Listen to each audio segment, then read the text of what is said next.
Hello food lovers. Evening ಸ್ನ್ಯಾಕ್ಸ್ಗೆ ತುಂಬ ಬೇಗನೆ ಆಗುವಂತಹ ಬ್ರೆಡ್ ಮಸಾಲಾನ ಅತ್ಯಂತ ರುಚಿಕರವಾಗಿ ಹೇಗೆ ಮಾಡೋದು ಅಂತ ನಾವಿವತ್ತು ನೋಡೋಣ.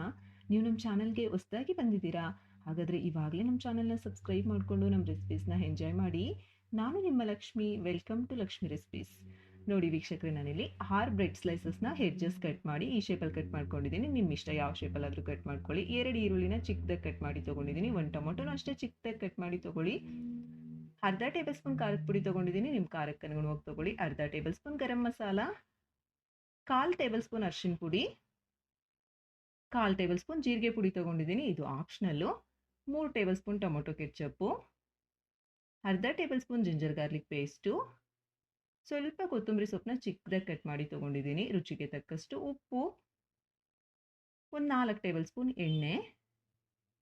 ಇವಾಗ ತಯಾರಿ ವಿಧಾನ ನೋಡೋಣ. ಸ್ಟವ್ ಆನ್ ಮಾಡಿ ಬಾಣಲಿ ಇಟ್ಕೊಂಡು 2 ಟೇಬಲ್ ಸ್ಪೂನ್ ಎಣ್ಣೆ ಹಾಕ್ಕೊಳ್ಳಿ. ಎಣ್ಣೆ ಒಂದು ಸ್ವಲ್ಪ ಕಾದ್ಮೇಲೆ ಕಟ್ ಮಾಡಿ ತೊಗೊಂಡಿದ್ವಲ್ಲ ಬ್ರೆಡ್ನ, ಅದನ್ನು ಹಾಕ್ಕೊಂಡು ಸ್ಟವ್ನ ಮೀಡಿಯಂ ಫ್ಲೇಮ್ಗೆ ಅಡ್ಜಸ್ಟ್ ಮಾಡಿಕೊಂಡು 2 ಕಡೆ ನಿಧಾನವಾಗಿ ಕಲಿಸ್ಕೊಳ್ತಾ ಬ್ರೆಡ್ ಕಲರ್ ಚೇಂಜ್ ಆಗಬೇಕು. ನೋಡಿ, ಈ ರೀತಿಯಾಗಿ ಇಲ್ಲಿ ತನಕ ಫ್ರೈ ಮಾಡಿಕೊಂಡು ಇದನ್ನು ಒಂದು ಪ್ಲೇಟಿಗೆ ಹಾಕ್ಕೊಂಡು ಪಕ್ಕಕ್ಕೆ ಇಟ್ಕೊಂಡು ಇದೇ ಬಾಣಲಿಗೆ ಮತ್ತೆ 2 ಟೇಬಲ್ ಸ್ಪೂನ್ ಎಣ್ಣೆ ಹಾಕ್ಕೊಂಡು ಈರುಳ್ಳಿ ಹಾಕ್ಕೊಳ್ಳಿ. ಸ್ಟವ್ ಮೀಡಿಯಂ ಫ್ಲೇಮ್ನಲ್ಲೇ ಇರಲಿ. ಇದು ಈರುಳ್ಳಿ ಸಾಫ್ಟ್ ಆಗಬೇಕು, ಅಲ್ಲಿ ತನಕ ಕಲಿಸ್ಕೊಳ್ತಾ ಫ್ರೈ ಮಾಡಿಕೊಂಡು ನಂತರ ಜಿಂಜರ್ ಗಾರ್ಲಿಕ್ ಪೇಸ್ಟ್ನ ಹಾಕಿ ಇದು ಹಸಿ ಸ್ಮೆಲ್ ಹೋಗಬೇಕು, ಅಲ್ಲಿ ತನಕ ಕಲಿಸ್ಕೊಳ್ತಾ ಫ್ರೈ ಮಾಡ್ಕೊಳ್ಳಿ. ನಂತರ ಟೊಮೊಟೊ ಹಾಗೆ ಉಪ್ಪನ್ನ ಹಾಕ್ಕೊಂಡು ಟೊಮೊಟೊ ಸಾಫ್ಟ್ ಆಗಬೇಕು, ಅಲ್ಲಿ ತನಕ ಕಲಿಸ್ಕೊಳ್ತಾ ಫ್ರೈ ಮಾಡ್ಕೊಳ್ಳಿ. ನೋಡಿ, ಇಷ್ಟ ಆದಮೇಲೆ ಇವಾಗ ಖಾರದ ಪುಡಿ, ಅರಿಶಿನ ಪುಡಿ, ಜೀರಿಗೆ ಪುಡಿ, ಗರಂ ಮಸಾಲ ಇವೆಲ್ಲವನ್ನು ಹಾಕ್ಕೊಂಡು ಮೀಡಿಯಂ ಫ್ಲೇಮ್ನಲ್ಲಿ ಹಸಿ ಸ್ಮೆಲ್ ಹೋಗೋ ತನಕ ಕಲಿಸ್ಕೊಳ್ತಾ ಫ್ರೈ ಮಾಡ್ಕೊಳ್ಳಿ. ನಂತರ ಟೊಮೊಟೊ ಕೆಚ್ಚಪ್ ಹಾಕ್ಕೊಳ್ಳಿ.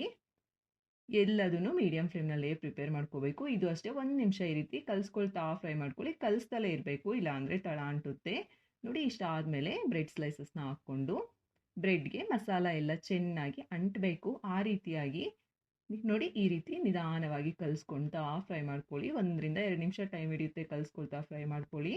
ನಂತರ ಕೊನೆಯಲ್ಲಿ ಕಟ್ ಮಾಡಿ ತೊಗೊಂಡಿರುವಂತಹ ಕೊತ್ತಂಬರಿ ಸೊಪ್ಪನ್ನ ಹಾಕ್ಕೊಂಡು ಒಂದ್ಸಲ ಕಲಸಿ ಸ್ಟವ್ ಆಫ್ ಮಾಡ್ಕೊಂಡ್ರಿ ಅಂದರೆ ಮುಗೀತು, ನಿಮಗೆ ತುಂಬ ಟೇಸ್ಟಿ ಆಗಿರುವಂತಹ ಬ್ರೆಡ್ ಮಸಾಲ ರೆಡಿ. ವಿಡಿಯೋ ಇಷ್ಟ ಆಗಿದೆ ಅಲ್ವಾ ವೀಕ್ಷಕರೇ? ಲೈಕ್ ಮಾಡಿ, ಹಾಗೆ ನಿಮ್ಮ ಅನಿಸಿಕೆ ಮತ್ತು ಅಭಿಪ್ರಾಯಗಳನ್ನ ನಮಗೆ ಕಮೆಂಟ್ ಮುಖಾಂತರ ತಿಳಿಸಿ. ಸಬ್ಸ್ಕ್ರೈಬ್ ಮಾಡ್ಕೊಳ್ಳೋದು ಮಾತ್ರ ಮರ್ತೋಗ್ಬೇಡಿ. Thank you for watching.